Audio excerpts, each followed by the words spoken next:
Bonjour Anne Goujon-Belguit. Bonjour Jean-Philippe. Anne Goujon-Belguit, vous êtes maître de conférence à l'IAE de Bordeaux, Université de Bordeaux, voilà, habilitée à diriger les recherches. Anne Goujon-Belguit, association loi 1901. Voilà, c'est assez absent finalement de tous nos débats en management et en gestion. Et vous pensez que c'est absolument critique.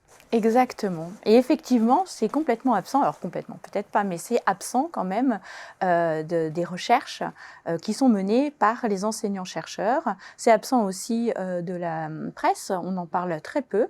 Et pourtant, je vais donner quelques chiffres clés pour qu'on mesure un peu l'importance de ce secteur. Donc le secteur de l'économie sociale et solidaire, c'est 10% du PIB, c'est 14% des emplois privés en France. C'est 200 000 organisations, 2,38 millions de salariés et 11 millions de bénévoles. Donc on voit qu'on est quand même sur un secteur porteur et un secteur qui est clé dans l'économie française. Et pourtant on n'en parle pas. Ouais, c'est pas un petit sujet. Non. Alors il y a plusieurs spécificités dans les associations qui les différencient à la fois du management public, parce que malheureusement dans la littérature, bien souvent, on se réfère au management public pour expliquer les fonctionnements des associations, et c'est très différent aussi, bien sûr, du management privé.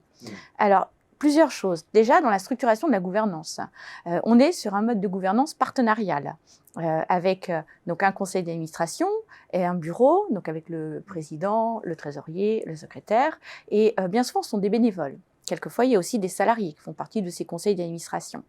Et on est sur un fonctionnement démocratique, une personne, une voix. Donc toutes les décisions sont prises de manière collégiale et partenariale, car dans le conseil d'administration, généralement, on essaye d'avoir un conseil d'administration qui est représentatif de l'objet de l'association, que ce soit en adéquation avec les objectifs premiers de cette association.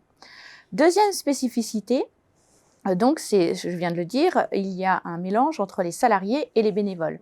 Pourtant, la nature de la relation à l'emploi est très différente parce que le salarié, les mécanismes de relation sont régis par un code du travail, le contrat de travail, alors que les bénévoles, ils donnent gratuitement de leur temps parce qu'ils adhèrent aux valeurs et aux missions premières de l'établissement, c'est-à-dire de l'association. Donc, on ne peut pas les gérer de la même manière.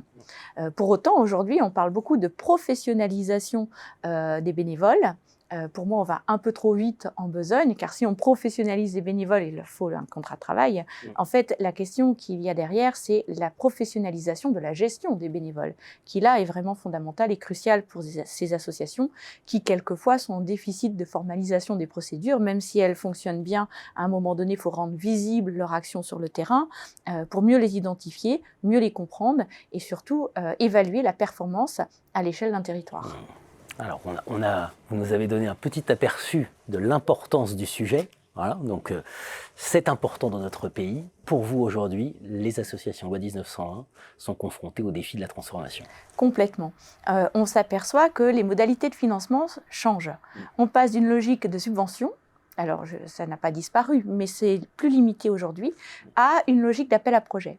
Et les appels à projet, eh bien, révolutionne, je dirais même, les logiques de fonctionnement des associations.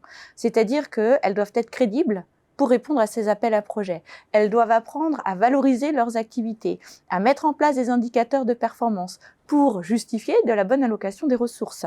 On observe aussi une modification dans le paysage des associations aujourd'hui en France, c'est-à-dire qu'elles doivent fusionner, elles s'absorbent mutuellement, ou alors elles apprennent à travailler ensemble, rentrer dans une logique de coopétition pour être crédibles, de manière à atteindre une taille critique et répondre à ces appels à projets.